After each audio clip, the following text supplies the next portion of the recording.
Hi everybody. The first thing you're going to do for these 6 different landscape techniques is tape down your space. Next, what you're going to do is you're going to split your paper into 6 different sections, as you can see me doing here. And then I would like you to label each section following the slideshow. First, I'm going to start by getting a green I like for my evergreen tree, and then the technique I'm going to be using here is just little dash marks in the shape of a tree, starting from the top or the bottom, it doesn't matter which. But for this technique, you're going to start by doing one layer on the tree, and then we're going to have to come back to it when it dries so it doesn't keep blending together. While that dries, I'm going to mix a new color for my leafy tree, and I'm going to mix some browns and greens, maybe even some blacks until I like the shade of green. If you accidentally start too dark and you didn't mean to, you can just add water to lighten it up on your paper, and that should help create lighter tones rather than start really dark. So what I'm doing here is I am just using wet on wet technique. I'm starting by just a base light layer of green paint, and I am slowly going to start adding more colors over top. So I'm going to get some darker greens, maybe some browns. If you would like it to be a fall tree, you can add some yellows, some oranges, some reds, however you want that to look, and you can just experiment with creating a tree here. Some other things that are very important for landscape items is depth of color. So if I were to stop painting my tree right here, it would look very flat, both of these trees. And so as you build color, the more depth it's going to add, the more realistic it's going to look. Also on this leafy trees are not smooth looking, they are quite rough looking. So I'm going to start by dabbing some color here and there with darker shades of green, maybe some browns mixed in, to make the tree look like it has more depth, to make it look like it's not just a flat tree that's unfinished. And then you will continue that. If you get to a point where you're like it won't stop blending together, you can stop and then let it dry and come back to it. Next, I'm going to grab some brown for my trunk, and I just started by making a basic outline of my trunk. And since I started with a really dark brown, I am just going to grab some water to blend those two values together to make it look more realistic. Also remember, when creating landscape objects, you still want value involved. So we want our trunk to look 3D. We don't want it to look flat. So in order to make it look 3D, you're going to have to add some details. I'm just doing some skinny strokes with some darker browns, maybe some blacks. But you will also notice that the right side and left side of the trunk look like they are going back into space, and that's because I left the edges darker. So keep that in mind as you do anything landscape-wise moving forward. I am also going to let the top part of my tree dry a little bit before I come back because I want to add more texture. And right now it's very wet, so if I keep adding texture, it's just going to keep blending together. So I'm going to pause there and come back to it. For the smooth rock, I switched paintbrushes to a little bit of a thicker one because my other one was a little too small, but I will go back and forth with both of them. But I'm just going to start by adding, same thing we did on the other 2 trees, just a base light color that I can build off of to create some depth and add some texture. So I started with a light grayish brown, and over top I'm just going to be adding other values on top so they blend together smoothly.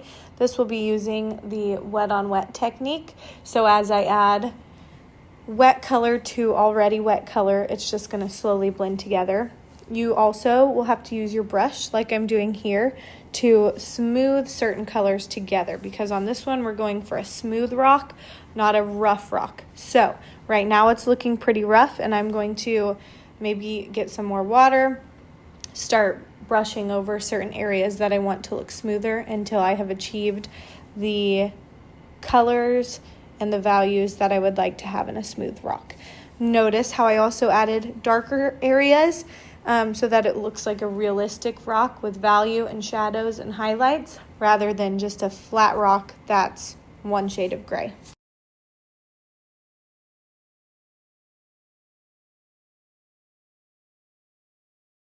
Now I'm going to start the rough rock the same way, except I'm going to make the outline a little less smooth and a little more jaggedy and bumpy. But I started the exact same way by a base light layer color, and I'm going to build up with the same technique using wet on wet. But instead of blending my colors together so they look smooth, I'm going to use my wet on wet technique by dabbing certain colors in certain areas and let the water just run and do its trick without maneuvering the water too much so I don't smooth it out too much.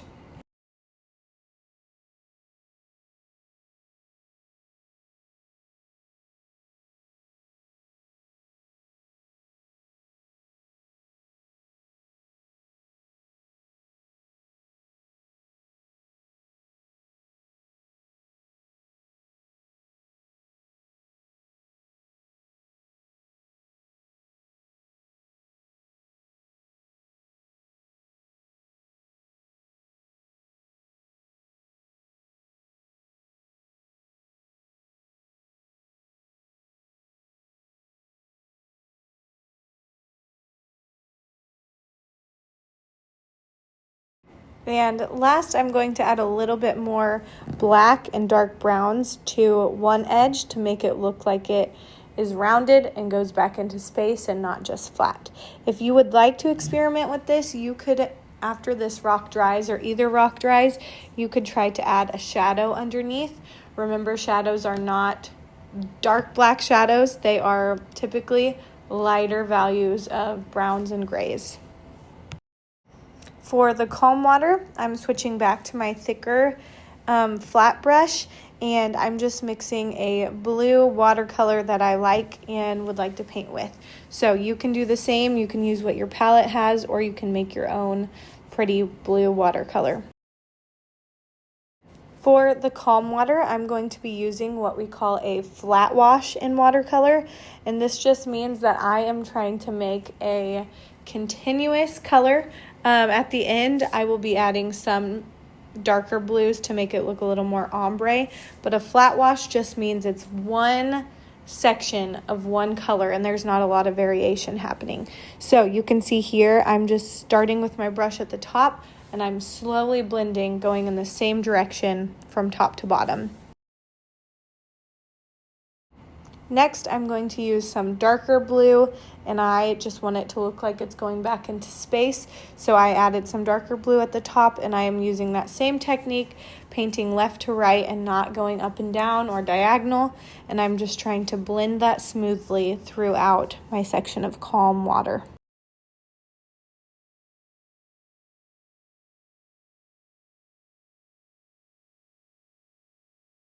Next, for the rough water, I'm going to start by mixing a blue that I like for this water as well.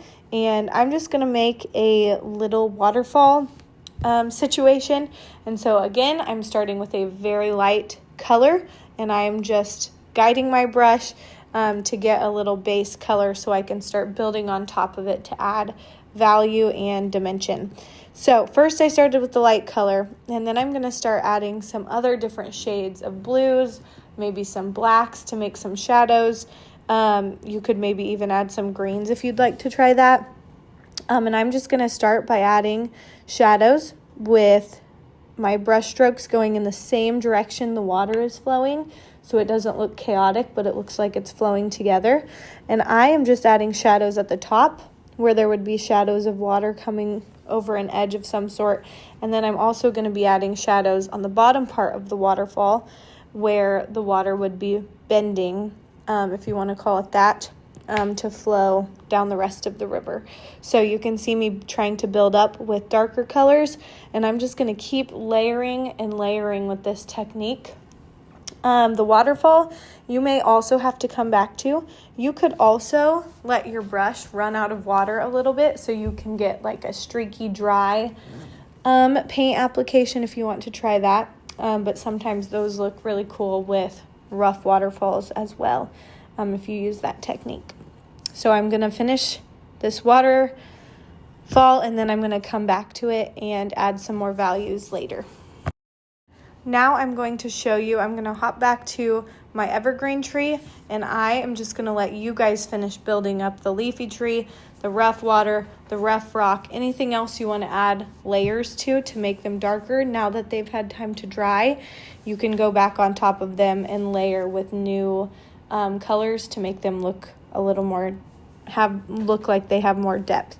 So on the evergreen tree, I just am going in with some darker green colors, and I am using the same stroke marks, little dashes that are going vertical, not diagonal, because remember we want it to flow with the object, the direction the object is moving or flowing. And so I'm just making little dash marks here and there, up and down the tree. And then for the sake of time, I'm not going to keep making you wait while things dry and then I go back and layer. But I would not stop here. I would go back to my leafy tree, add some more value. I'd go back to my waterfall.